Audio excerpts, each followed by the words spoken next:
everything you shared was fantastic and resonated, but that was right at the end, especially on it's the unknown, isn't it?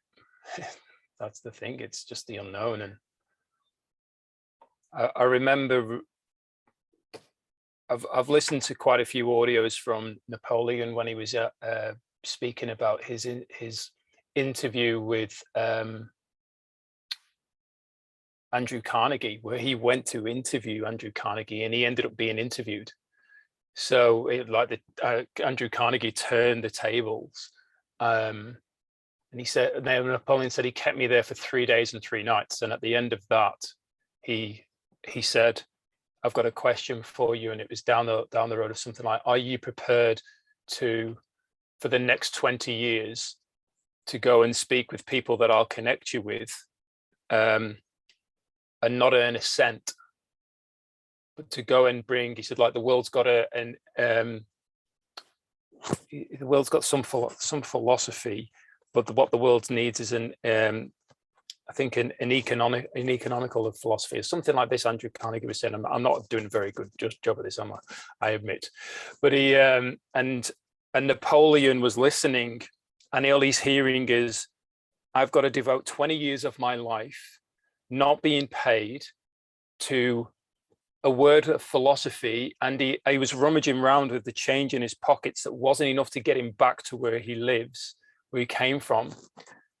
And the richest man in America, if not the world, was asking him to work for 20 years for free. And Napoleon didn't even understand what philosophy meant.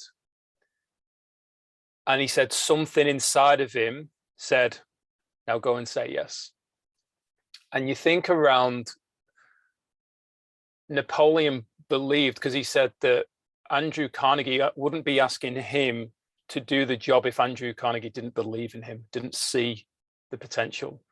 And, I was listening to this and thinking about the power of, I've not had an Andrew Carnegie per se come to me physically and say that, but I've heard this from what I believe is the universe, this communication to me.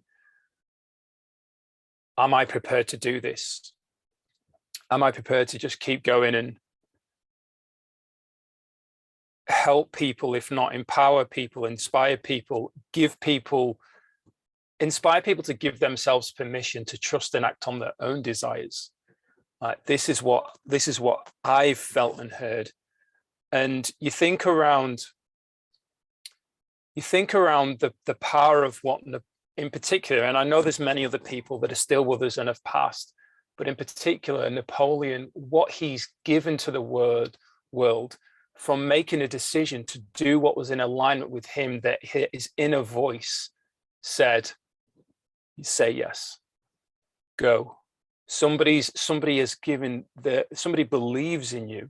And I think sometimes that's what we actually need, is the outer belief of self to connect deeper with self. And really that's what's been hearing stories like that and connecting with the energy of that, and then being around people like yourselves and others is really, really powerful to give me the belief in what I'm here to do, and pass that belief on. I spoke about it in the video earlier on about receiving it and passing it on. And that when people show up, let's use the word authentically, when people open up and start showing who they truly are, we energetically are able to connect with them, and we start to see their true value and worth, whether they believe it or not. And, even when I felt worthless and didn't feel like being here anymore, there was people around me who helped me feel worthy, who helped me feel of value to the world. And to think, like, someone sent me a beautiful message the other day, a lady who I've only met online on 2 trainings, and she just thanked me for choosing to still be here and the impact that I was making in her life. And you think about the power of that we often don't realize, the impact we're truly making in the world.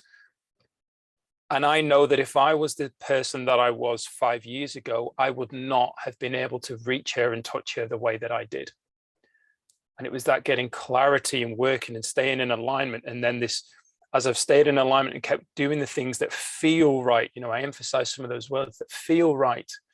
Even if I wasn't clear, it felt right. And, you know, going back to what you said, Nancy, around some of the things you've done, I remember my best friend, one of my best friends, Dave, reaching out and saying, hey, this is what I want to create. And I said, well, I believe in you and I trust you.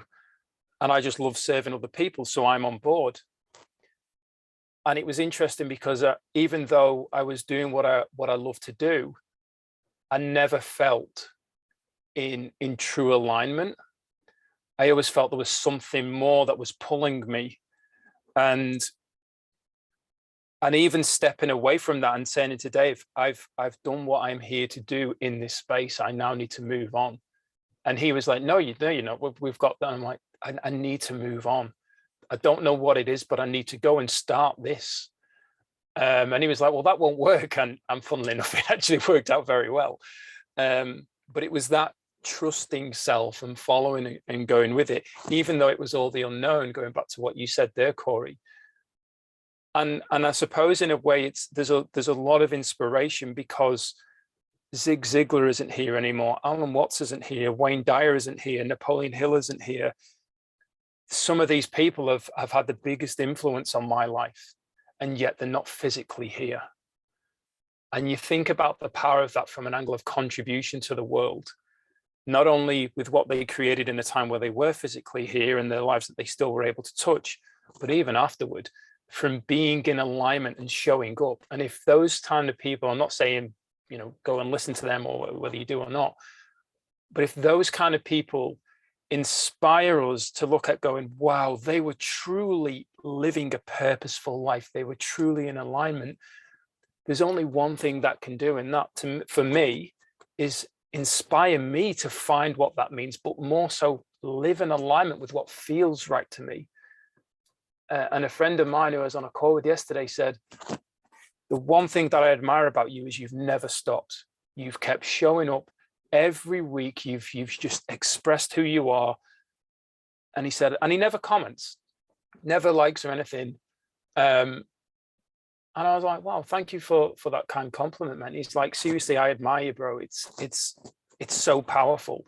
And I've not realized that because I've just been being. There's not been an agenda to do it to get a result. It's just that I really want to express myself here. Somebody may need this.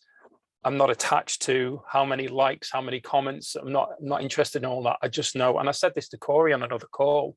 I think if you remember, Corey, about this, is it Sally Davis and Sarah Davis, Sally Davis, and anyone else, like even Brené Brown, as you grow, it's not about the people that are commenting or liking. It's about when people feel you and they go and check you out on social media to see if what that you've shown on this in this area is in alignment.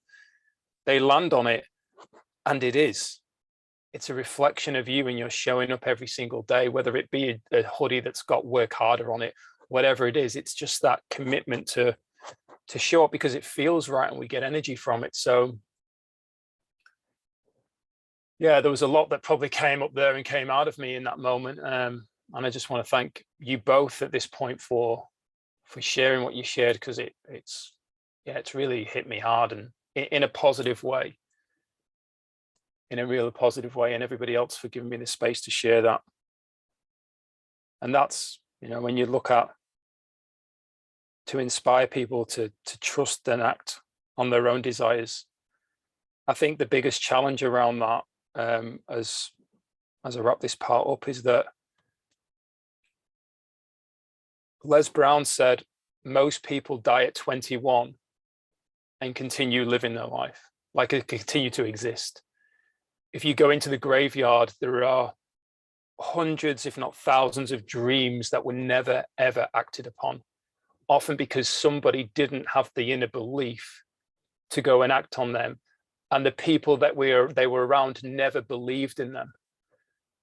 And you think about this space here, And I think that this is where it amplifies out. When you're clear on the purpose, when you're clear on your why, however you want to word this, your actions are in alignment with that. And it starts to create this ripple effect that helps other people. And everything starts to become clear in the how to go and create that. You know, people say, well, how do you go and create to inspire people to trust and act on their desires? Well, it starts with self. Me showing up and trusting and acting on my desires, and that's inspiration. I'm in spirit. It inspires other people to go inside, and then they reach out and you know, as some of you are here because of this, possibly, to get in a space where you're around people where you can share this, and these people believe in you, and you've never met these people, and yet your own brother or sister or mother or father or partner are like, what a load of crap. You know, yeah, whatever. How much money are you earning from that? And there's all this judgment. And sometimes we can attach that. You know, Nancy touched on failure. One of the things that, as my final point here, that really has hit hard with me, and I have to thank Kate in the community because she shared this into the YDS group. Jim Carrey said, I realized that the purpose for my life was to free people from concern. And you think about all of his movies, whether you're a fan of Jim Carrey or not, and I'm fascinated by Jim Carrey's more so today in regards to the way he speaks and thinks. But every movie that Jim Carrey's done, the time that you're in the presence of that movie and in the presence of him, he takes you into another space.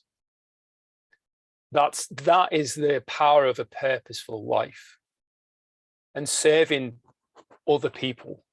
Like, think of the power of that. He does not know I exist, and yet he has brought so much happiness and joy in my life to this point, and he's now helping me evolve and empower, inspire me based on his way of communicating to the world that I'm able to receive. What an absolute gift to somebody that may never even meet me or know I exist, but just living in alignment.